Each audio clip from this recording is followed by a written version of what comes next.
My dear student, biology with Harshita में आपका स्वागत है। आज हम सीबीएसई बोर्ड क्लास 8 बायोलॉजी का chapter reaching the age of adolescence, chapter number 8 reaching the age of adolescence देखेंगे, अर्थात किशोरावस्था।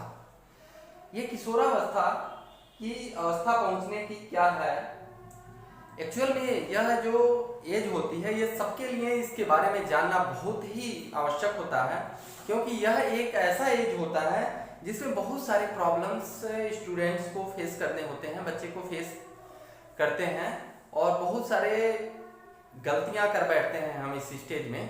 तो सबसे पहले आइए हम देख लेते हैं कि इस चैप्टर में हम कौन कौन से टॉपिक कवर करेंगे। पहला हमारा टॉपिक जो है what is adolescence and प्यूबरिटी।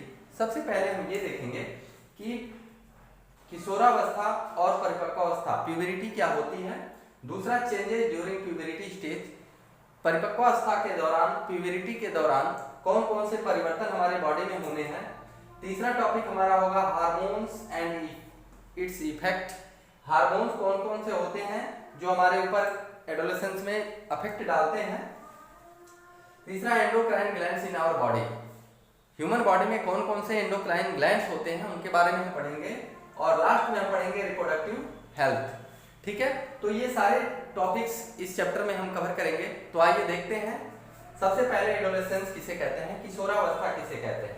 Adolescence is the age between childhood and adulthood. Adolescence जो स्टेज होता है वो चाइल्डहुड, अच्छा, बाल्यावस्था तथा युवावस्था के बीच की जो अवस्था होती है उसी अवस्था को हम क्या कहते हैं, एडोलेसेंस कहते हैं।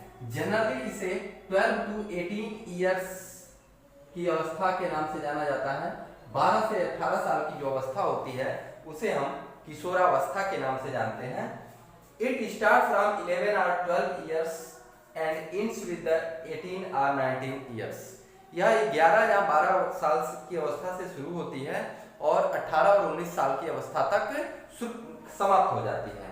कहीं कहीं ये 13 से शुरू होता है, तो इस वजह से 13 to 19 तक जाता है ये। इस वजह से हम इसे कहते हैं टीन एज।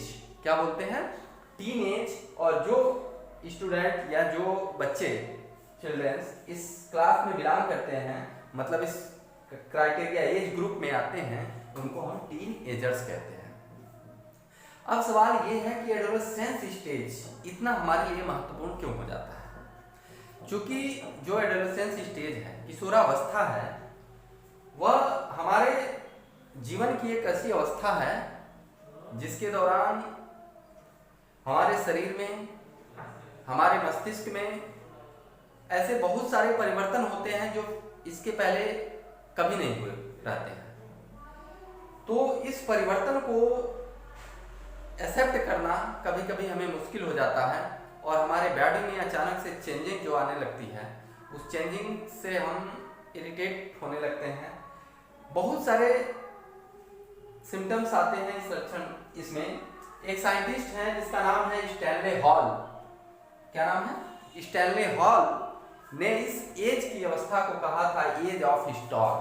क्या कहा था, एज ऑफ स्टॉर्म। अर्थात यह जो अवस्था है वो तूफान की अवस्था में, तूफान की अवस्था है। इस अवस्था में हमारे अंदर इतनी ताकत होती है, इतनी एनर्जी होती है कि हम जिस दिशा में अपने आप अपना कदम बढ़ाते हैं उस दिशा में हम फतेह हासिल कर सकते हैं। चाहे तो अच्छाई की तरफ बढ़ें, चाहे तो बुराई की तरफ बढ़ें। तो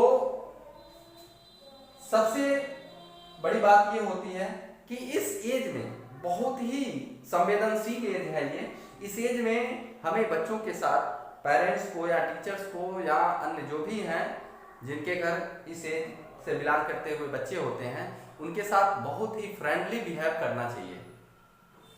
क्योंकि इस एज में उनकी मानसिकता जो होती है धीरे धीरे बदलने लगती है, क्योंकि बॉडी में भी फिजिकल परिवर्तन होते हैं। इस वजह से और भी वो दिक्कत का सामना कर रहे होते हैं। तो इस वजह से इसमें हमें फ्रेंडली, एडोलेसेंस स्टेज में हमें बच्चों के साथ फ्रेंडली बिहेव करने की जरूरत होती है। ठीक है, तो ये तो हो गया डेफिनेशन। अब जो है क्या क्या परिवर्तन आते हैं, अब पहले हम प्यूबरिटी का देख लेते हैं। प्यूबरिटी किसे कहते हैं? प्यूबरिटी क्या होती है? परिपक्व अवस्था। Puberty stage it is the age at which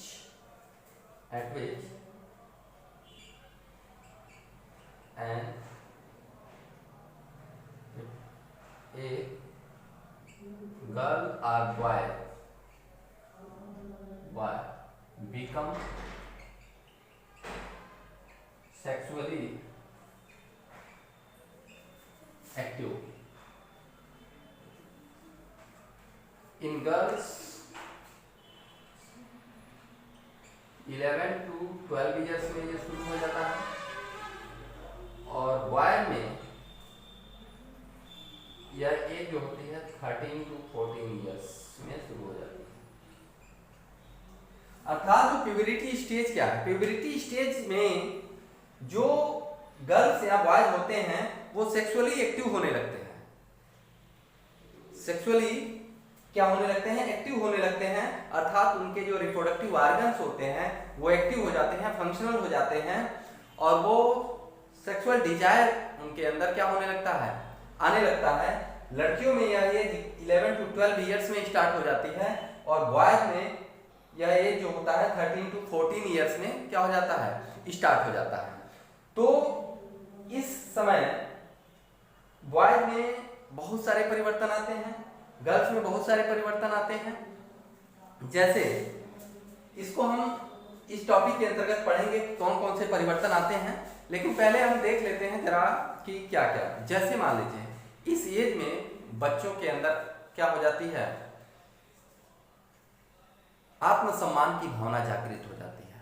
क्या होती है? आत्मसम्मान की भावना जागृत हो जाती है और वो सेल्फ रेस्पेक्ट चाहते हैं। अगर उनको आप क्या करते हैं, कहीं सामूहिक स्थान पे, किसी सार्वजनिक स्थान पे आप कहीं उन्हें डांट देते हैं या करते हैं तो उनको ये बात बुरी लग जाती है और आपके बारे में वो गलत धारणा बना लेते हैं।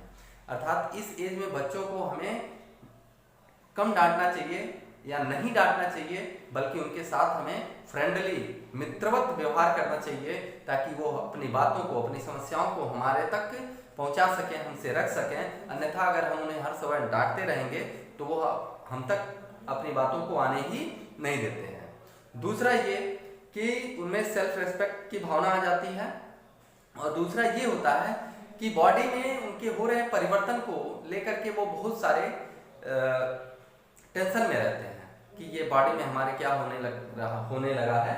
एक्चुअल में ये टेस्टोस्टेरॉन और एस्ट्रोजन हार्मोन की वजह से होता है, जो कि सेक्स हार्मोन है। तो अगला परिवर्तन ये होता है कि उनमें जैसे लगभग बहुत सारी जो बुराइयां होती हैं वो इसी स्टेज में उनके अंदर आने लगती हैं। जैसे कि मान लीजिए अल्कोहलिक होना, दारू पीना, सिगरेट पीना, व्यसन करना आदि तरीके की जो भी गंदी आदतें होती हैं, लगभग इसी एज में वो बच्चा, अगर हम उसे सही गाइडेंस नहीं दे रहे होते हैं तो वो बच्चा गलत संगत में पड़ जाता है और अपनी लाइफ को एक्सपायर कर लेता है। तो बच्चे के साथ हमें एकदम नॉर्मली फ्रेंडली बिहेव करना चाहिए। बच्चा कहाँ जा रहा है, किस पे जा रहा है, कहाँ जा रहा है, किसके साथ जा रहा है, क्या कर रहा है दिन भर, इस पे हमें अटेंशन देना चाहिए। भले उसे मालूम ना हो लेकिन आप उस पर नज़र बनाए रखें कि आखिर हमारा बच्चा किसी गलत संगत में तो नहीं पड़ गया है। क्योंकि एक बार जब वो गलत रास्ते पे निकल पड़ता है तो फिर उधर से लौटना मुश्किल हो जाता है। क्योंकि पहले वो धीरे धीरे क्या करेगा, पहले वो नशा करना शुरू करेगा, सिगरेट पिएगा, फिर अल्कोहलिक हो जाएगा, दारू पीना शुरू करेगा। क्योंकि उसके जो फ्रेंड हैं जो कि ऑलरेडी इस नशे की गिरफ्त में आ चुके हैं या इसके शिकार हो चुके हैं, आदी हो चुके हैं, वो इसको क्या करेंगे, इमोशनली ब्लैकमेल करेंगे, टॉर्चर करेंगे, अपने दोस्ती का वादा देंगे इसको और इस तरीके से वो गलत रास्ते पे जा सकता है। तो हमें इस एज में अपने बच्चों के साथ फ्रेंडली बिहेव करना चाहिए। तो आज ये हमारा एक छोटा सा इंट्रोडक्शन क्लास 8 के लिए। जल्द ही इसके हम नेक्स्ट पार्ट के साथ मिलेंगे। चेंजेस ड्यूरिंग प्यूबरिटी स्टेज में कौन कौन से परिवर्तन होते हैं। इसके साथ आज के लिए इतना ही। तब तक आप वीडियो को देखिए और नोट्स बनाइए। आज के लिए इतना ही। जय हिंद, जय भारत।